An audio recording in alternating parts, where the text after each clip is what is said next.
Hi everyone. So for some time I was not able to make the videos here, but let's resume the work.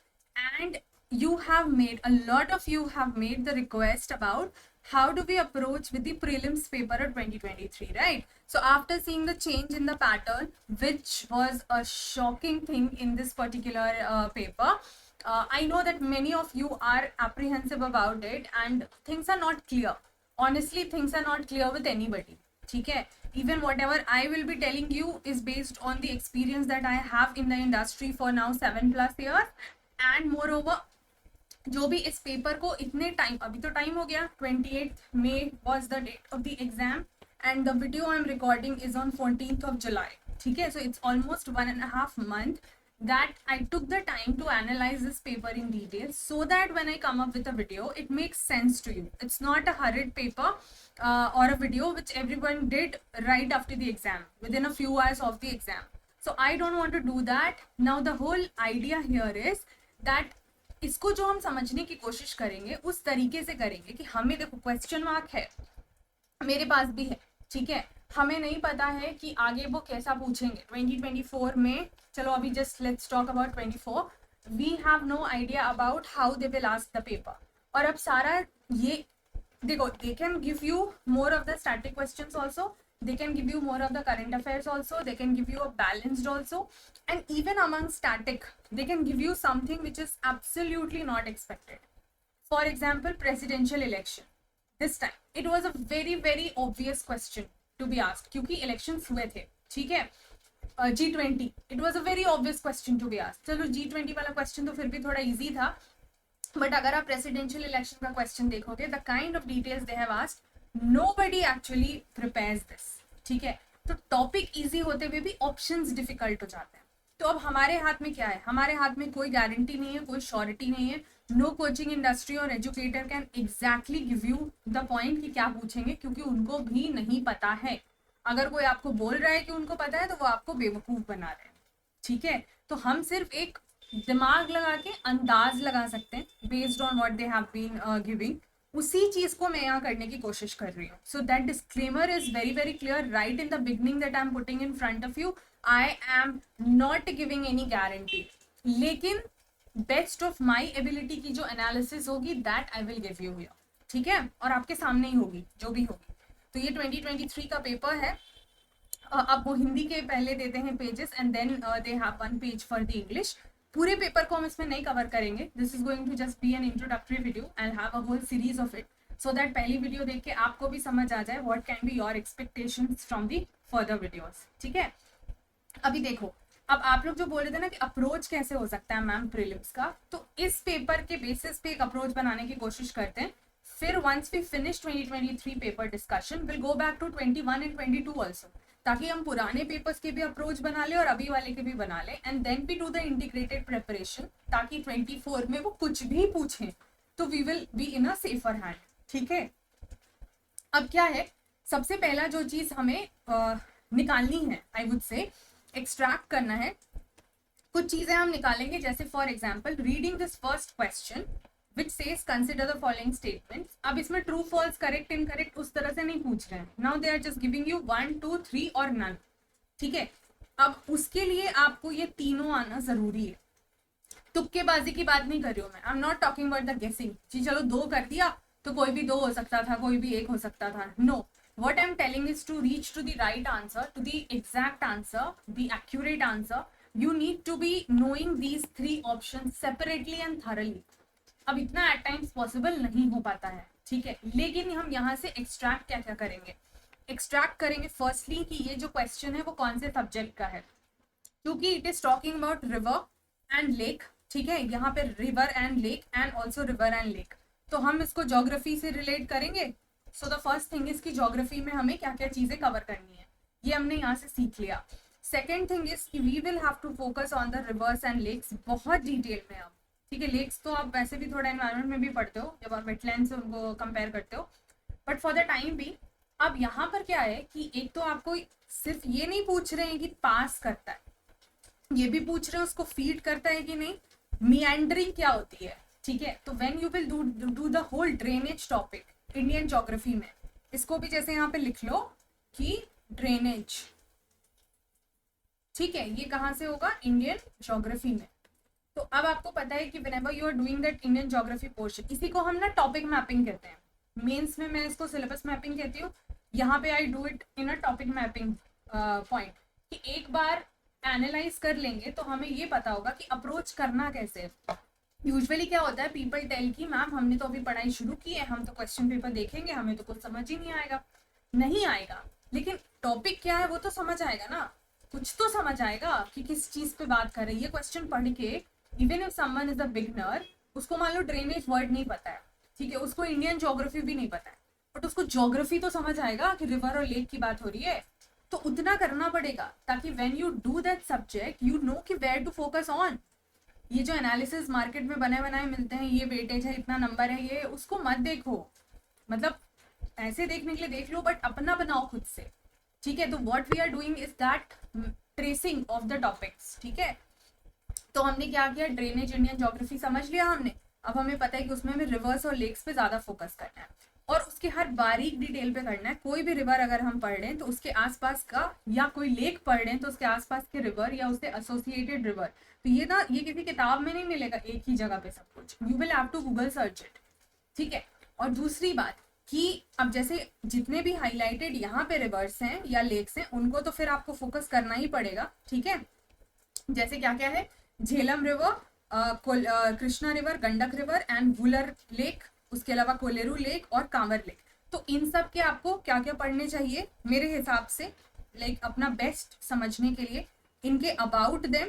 ठीक है, about them में आप उनके जितने भी details होते हैं, कहाँ से निकलते हैं, कहाँ बनते हैं, मैन मेड है, नेचुरल है, जैसे लेक है वो मैन मेड नेचुरल हो सकता है, उसका फॉर्मेशन का क्या था, थोड़ा सा detail, just normal like 4-5 points में। ठीक है, उसके अलावा आप जैसे रिवर्स पढ़ रहे हो तो ट्रिब्यूटरी वगैरह हो गया, डिस्ट्रीब्यूटरी वगैरह हो गया, एक्सेट्रा। तो वो छोटी छोटी डिटेल्स जो हैं, और अगर आप इन सबको फिर मैप कर लो लोकेशन में तो थोड़ा कन्वीनियंट हो जाएगा। उसके बाद चांसेस होंगे कि फिर वो कोई भी रिवर लेक पूछ रहे हैं तो आप एक हद तक पहुंच पाओगे। तो इसमें से फिर जो आंसर आप चूज करोगे एंड में, वो थोड़ा बेहतर कंडीशन में चूज किया हुआ आंसर होगा as compare to somebody just randomly marking 1 2 3 whatever. ठीक है, तो पहली मैपिंग हमने कर ली। Moving on to the second question, they say consider the following pairs. Port करना है, पोर्ट्स पे बहुत क्वेश्चंस आते हैं, अगर आप पुराने भी देखोगे किसी किसी दूसरे तरीके से आते हैं, अब तो ऐसे पेयरिंग दे दी, पहले दूसरे तरीके से आते थे। तो पोर्ट्स और वो किस चीज के लिए जाने जाते हैं, उनकी खूबी क्या है। ठीक है, तो अगेन अबाउट द पोर्ट यानी कि डिटेल्स। अब ये जो पोर्ट है वो कहाँ के हैं, वो हिस्ट्री से हैं, आप देखोगे। ठीक है, और नहीं इनफैक्ट ये वाले तो शायद प्रेजेंट वाले, हिस्ट्री वाले भी पुराने वो पूछते हैं। तो आप जब ज्योग्राफी में इकोनॉमिक ज्योग्राफी पढ़ते हो ना, और इंफ्रास्ट्रक्चर वगैरह जब पढ़ते हो इकोनॉमी में, तो भी आपको ये टॉपिक आता है। ठीक है, आपको मेजर माइनर पोर्ट्स पढ़ने होते हैं, मेजर पोर्ट्स को मैप पे मार्क करना है, और ये एनसीईआरटीज में भी दिया हुआ है। लोग इसीलिए अंडर एस्टिमेट करते हैं, आई डोंट नो क्यों करते हैं, बट मैं तो बहुत बड़ी एडवोकेट हूँ एनसीईआरटीज की। दिया हुआ है उसमें मेजर माइनर पोर्ट्स को लेके। ठीक है, तो उसमें फिर अब आपको वैल्यू एडिशन करना है, not restricting yourself to NCERT. You will understand कि उसके जो छोटे छोटे डिटेल्स होंगे, कौन सा पोर्ट जो है वो उसका बैकग्राउंड क्या है, उसका कैसा फंक्शन होता है। ठीक है, अभी जैसे ये वाला जो सारा दिया हुआ, ये आपको ऐसे डायरेक्टली किसी बुक में नहीं मिलेगा कि फर्स्ट मेजर पोर्ट जो कि कंपनी की तरह रजिस्टर हुई, largest privately owned port, largest container port.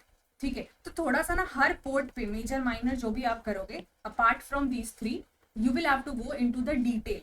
तो अब जब आप वेब सर्च कर रहे हो, you will search about this this and this. ठीक है, पहले then you will search about this this and this, कि ये सारे कौन से पोर्ट्स हैं। तो एक तो क्या हो जाएगा, उससे you will get the answer also. Do not rely on the answer of the coaching industry, खुद बनाओ ना आंसर सर्च करके, वो भी तो सर्च ही करके आंसर बनाते हैं, उनको पता थोड़ी होता है। ठीक है, और मैच करना होगा तो अगले साल जब यूपीएससी रिलीज करेगी तब करते रहना, क्यों, और वो बहुत रिलीज लेट करते हैं। खुद से बनाओ आंसर। तो अब यहाँ पे आप समझो, इसको भी आप ज्योग्राफी में रख सकते हो। इकोनॉमिक ज्योग्राफी का बेसिकली पोर्शन होता है वो, इंफ्रास्ट्रक्चर इकोनॉमिक्स में आता है और ज्योग्राफी में वो इकोनॉमिक ज्योग्राफी में आता है। तो अब जब आपने मेजर माइनर पोर्ट्स कर लिए, उनके एक एक डिटेल को आप इंटरनेट पे थोड़ा सर्च करेंगे, और डिटेल मतलब एक एक घंटा एक एक पोर्ट पे नहीं लगाना है, very quick 5 minutes, have 4-5 pointers, इस तरह की जो चीजें होती हैं। ठीक है, लार्जेस्ट, लॉन्गेस्ट, फर्स्ट मेजर, ये सब तो आसान से मिल जाता है, कोई प्रॉब्लम नहीं है। तो इसको आप यहाँ से मैपिंग करोगे, और अगेन इसके साथ भी if you map them it becomes really easy and convenient for you to revise later. Moving on to the third question, it says consider the following trees. ठीक है, अब ये हम environment पे और again geographic पे, एनवायरमेंट, इसीलिए ये सब ओवरलैपिंग टॉपिक्स होते हैं। ज्योग्राफी क्या है? ज्योग्राफी में होता है आपका ये नेचुरल वेजिटेशन वाला पोर्शन, ठीक है। तो if somebody would have watched my video, जो मैंने पर्सनल अपने चैनल पे भी रिलीज की थी और अभी रिसेंटली दूसरे इंस्टीट्यूट के साथ भी रिलीज की है, जहाँ पे कि मैंने वो पूरी कंटेंट लिस्ट दी है आपको कि किस टॉपिक को आप कहाँ कहाँ से प्रिपेयर कर सकते हो। वहाँ पे natural vegetation and wild life करके अलग से टॉपिक था, ठीक है। तो ये वहीं से आता है। उसमें टाइप्स ऑफ ट्रीज जैसे जब आप पढ़ रहे हो, एवरग्रीन हो गया, डेसिडुअस हो गया, उसमें भी ट्रॉपिकल टेम्परेट पढ़ना होता है, बहुत सारा सब ब्रांचेस होता है। तो वहां से ये क्वेश्चंस जो हैं, अभी मान लो सारे ट्रीज का, अब जैसे ये जो साइंटिफिक नेम है ना, ये तो फिर किसी को भी याद नहीं रहेगा, इस पे ध्यान नहीं देना, you just have to go with this, ठीक है। और बहुत ये बारीकी क्वेश्चन है, बट अब है तो है। तो हम कम से कम जो मेजर ट्रीज होते हैं ना, जो हर टाइप के कैटेगरी में, जैसे यहाँ डेसिडुअस पूछा है तो वो आप बुक से देखेंगे, और उसकी जो कैटेगरी में जो मेजर एग्जाम्पल्स होंगे उनको प्रिपेयर करके रख लेंगे, डेसिडुअस को अलग से प्रिपेयर करके रखेंगे, और ये तीन किस में आते हैं किस में नहीं आते हैं उसको अलग से प्रिपेयर करके रखेंगे। फिर ये तीन में से मान लो एक या दो किसी और टाइप का ट्री होगा, तो फिर वो ट्री इसका जो टाइप है उसके डिटेल को अलग से पढ़ेंगे। ऐसे करना होता है, मतलब एक क्वेश्चन पे थोड़ा सा टाइम देना पड़ता है। और if you start doing this right before your prelims, 2 दिन 4 दिन या एक हफ्ते पहले, तो इतना आपका दिमाग नहीं ले पाएगा, क्योंकि you will have a lot many things to do. इसीलिए अभी this is the right time. एक सवा महीना 1.5 महीना हो गया प्रीलिम्स को, एक सवा महीना आराम से अब हम ये एक्सरसाइज कर सकते हैं, ताकि हमारी जो तैयारी मेंस की जो आप लोगों की चल रही होगी वो तो चल ही रही होगी, लेकिन प्रीलिम्स के लिए भी थोड़ा थोड़ा, अच्छा मान लो डेली 2 क्वेश्चन या 3 क्वेश्चन करेंगे तो कितना टाइम लग जाएगा। और अब इन सब चीज़ों के लिए तो आपको बहुत कोर डिटेल पढ़ने की जरूरत भी नहीं है। चलो मान लो यहाँ पे मियांडरिंग एक टर्म है that you might see when you are doing the drainage portion, ठीक है। तो उसके लिए for that you will have to read the book, let's say. लेकिन हम बाकी अगर टॉपिक्स पे बात करें तो आप इसको सीधे ऐसे भी तो कर सकते हो ना, वेब सर्च करके चीजें निकाल सकते हो इंटरनेट से ही ज्यादा क्वेश्चंस मिल रहे हैं, कोई एक बुक में तो ऐसे भी नहीं होगा। तो आई डोंट थिंक वो प्रॉब्लम होना चाहिए कि सिलेबस नहीं खत्म हुआ फिर खत्म करेंगे। डेली 2 से 3 क्वेश्चन या 5 क्वेश्चन कर लो, कितनी आसानी से प्रीलिम्स का काम खत्म हो जाएगा। डेली 1 घंटा प्रीलिम्स के नाम पे दे दो तो क्या परेशानी है, ठीक है। And then you will get the answer to this question also. इसको भी हम एनवायरमेंट प्लस ज्योग्राफी दोनों में ओवरलैप रख सकते हैं। Quickly moving on to the 4th question, it says again, आप देखो हर जगह वो सेम पेयरिंग वाला क्वेश्चन कर रहे हैं, तो पुराना एलिमिनेशन और वो मेथड उन्होंने इसमें टोटली हटा दिया है। Not a single question was on that pattern, इसमें से एक हटा लिए तो 1 2 3 4 5 में से आंसर आ गया। अब वो चीज नहीं है। इस क्वेश्चन को देखो, India has more arable area than China, ठीक है। Then proportion of irrigated area is more in India as compared to China. Average productivity per hectare in Indian agriculture is higher than in China. So यहाँ पे keywords क्या क्या हैं? Firstly, the question is associated with the segment of agriculture. अब agriculture geography में भी होता है, इकोनॉमी में भी होता है, ओवरलैपिंग होता है, और कुछ हद तक तो वो साइंस टेक का भी पोर्शन है, but the core idea is agriculture. अब उसमें what they have done here is to compare India and China. In all of these 3 options, they have compared India and China in different parameters. ठीक है, तो अब आपको इस question के लिए सबसे पहले इसका ओरिजिन ट्रेस करना होगा, क्योंकि अब आप एक कंट्री प्रिपेयर करोगे, कल वो कोई और कंट्री पूछ सकते हैं, तो you will have to check कि have they asked it based on any current affairs thing, क्या कुछ ऐसा न्यूज में था जिसकी वजह से इन्होंने पूछा। तो अब आपको पता होगा कि अगले 1 साल में अगर कुछ ऐसा न्यूज में आता है तो यू विल प्रिपेयर दैट, ठीक है। तो अब हम क्या करेंगे कि अब हमें ये पहले तो एरेबल एरिया क्या होता है, तो again don't wait for the agriculture module to come and then you will finish the syllabus and then you will get back to the question.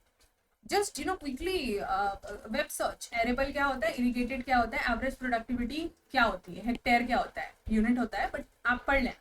तो ये 4-5 कीवर्ड्स यहाँ के पढ़ लिए। अब हमने कंपेयर कर लिया इंडिया चाइना को, आंसर खुद से निकाल लिया।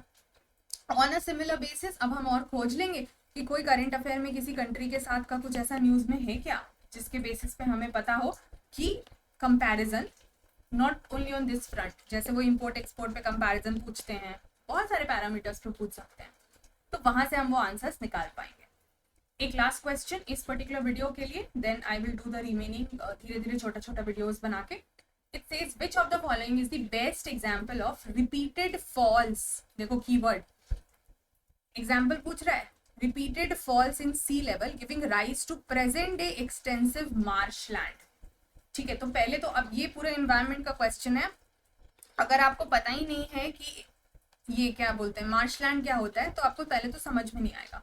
तो ठीक है, if you want you can wait for may be this topic to come, and when this comes you can focus on it, but else again you can still web search, इसमें कोई ऐसे टेक्निकल चीज नहीं है। Marshland पहले समझ लो क्या होता है, फिर समझ लो कि ये रिपीटेड फॉल और राइज का क्या एग्जाम्पल है, एक बार उसको सर्च कर लो, और इन सारे चारों को, और ये भी इसका भी रीजन है, ये करंट अफेयर्स, ये स्कीम्स, एक स्कीम्स आई थी, ठीक है, मैंग्रोव्स की, गवर्नमेंट की, नाम पता करना और कमेंट सेक्शन में लिखना, बजट में आई थी, इसकी वजह से ये क्वेश्चन पूछा हुआ है, ठीक है। तो इनडायरेक्टली वो वैसे ट्रेस करते हैं, वो तो अभी आपको मैंने बता दिया, बट अदरवाइज अगर आप थोड़ा थोड़ा कीवर्ड सर्च करने लगोगे ना, तो you will already get the source because of which they had asked this question. तो अब अभी के लिए हमने ये चारों को प्रिपेयर कर लिया, बट जैसे जैसे हम इन्वायरमेंट पढ़ेंगे तो हम इस लिस्ट में और ऐड करते जाएंगे। तो ऐसे आपको अपना सेग्रीगेशन बनाना है।